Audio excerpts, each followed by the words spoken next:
టికెట్ల రేట్ల విషయంలో గత కొన్ని సంవత్సరాల్లోనే చాలా వ్యత్యాసం వచ్చింది. గడిచిన 20 ఏళ్ల కాలంలో థియేటర్లకు జనాలు వెళ్లేందుకు భయపడే రేంజ్ లో టికెట్ల రేట్లు పెరిగాయి. 2000 సంవత్సరానికి ముందు ఉన్న టికెట్ల రేట్లతో పోల్చితే ప్రస్తుతం సినిమా థియేటర్ల టికెట్ల రేట్లకు ఏ మాత్రం కూడా పొంతన పోలిక కనిపించడం లేదు. పదుల రూపాయల్లో ఉన్న టికెట్ రేట్లు వందలు వేల రూపాయలకు వెళ్లిన విషయం మనం చూస్తూనే ఉన్నాం. సినిమా బడ్జెట్ పెరిగింది, థియేటర్ల మెయింటెనెన్స్ పెరిగింది, ఇంకా చాలా విషయాల్లో మార్పులు వచ్చాయి కనుక టికెట్ల రేట్లు పెంచాల్సి వచ్చిందని ఇండస్ట్రీ వర్గాల వారు అంటూ ఉన్నారు. కానీ ప్రేక్షకులు మాత్రం పెరిగిన రేట్ల కారణంగా థియేటర్లకు వెళ్లడం మానేస్తూ ఉన్నారు.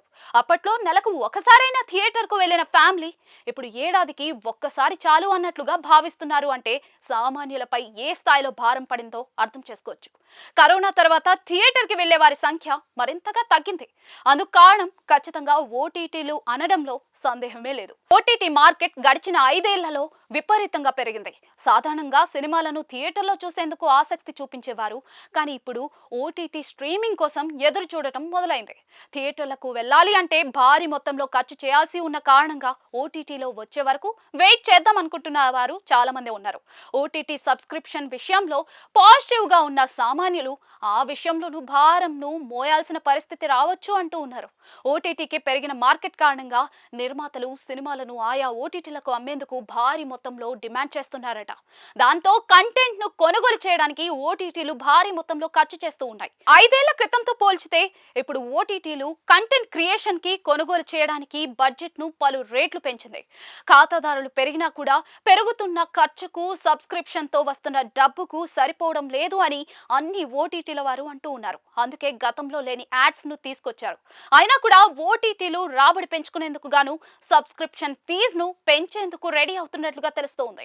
ఇండియాలో ప్రముఖంగా Netflix, prime video, Jio Hotstar, G5 వంటి ఓటీటీలు రాబోయే రోజుల్లో రేట్లు పెంచే అవకాశాలు కనిపిస్తూ ఉన్నాయి. కనిష్టంగా 5% నుంచి గరిష్టంగా 25% వరకు రేట్లను పెంచే యోచనలో పలు ఓటీటీలు ఉన్నాయంటూ వార్తలు వినిపిస్తూ ఉన్నాయి.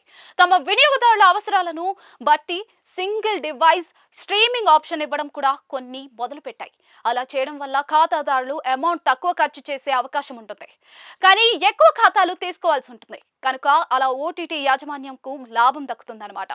1-2 ఓటీటీలు తప్ప ఎక్కువ శాతం ఓటీటీలు సామాన్యులకు అందుబాటులో అన్నట్లుగానే సబ్స్క్రిప్షన్ ఫీజులను ఉంచాయి. కానీ రాబోయే రోజుల్లో అన్ని ఓటీటీల రేట్లు భారీగా పెరిగితే థియేటర్లకు సామాన్యులు ఎలా అయితే దూరం అయ్యారో అలాగే ఓటీటీలకు కూడా దూరం అయ్యే ప్రమాదం ఉందని సినీ విశ్లేషకులు కొందరు విశ్లేషిస్తూ ఉన్నారు. ఓటీటీలు తమ రేట్ పెంచితే ప్రేక్షకులు ఉచితంగా వినోదాన్ని ఇచ్చే ప్లాట్ఫామ్స్ ను వెతుక్కోవాల్సి వస్తుంది అంటూ కొందరు హెచ్చరిస్తున్నారు. అయినా కూడా పెరిగిన పోటీ, కంటెంట్ బడ్జెట్ నేపథ్యంలో ఓటీటీలు రేట్లు పెంచితే సామాన్యులు ఈ పాటి వినోదానికి కూడా దూరం కావాల్సి వస్తుందేమో అనే అనుమానాలైతే వ్యక్తమవుతూ ఉన్నాయి.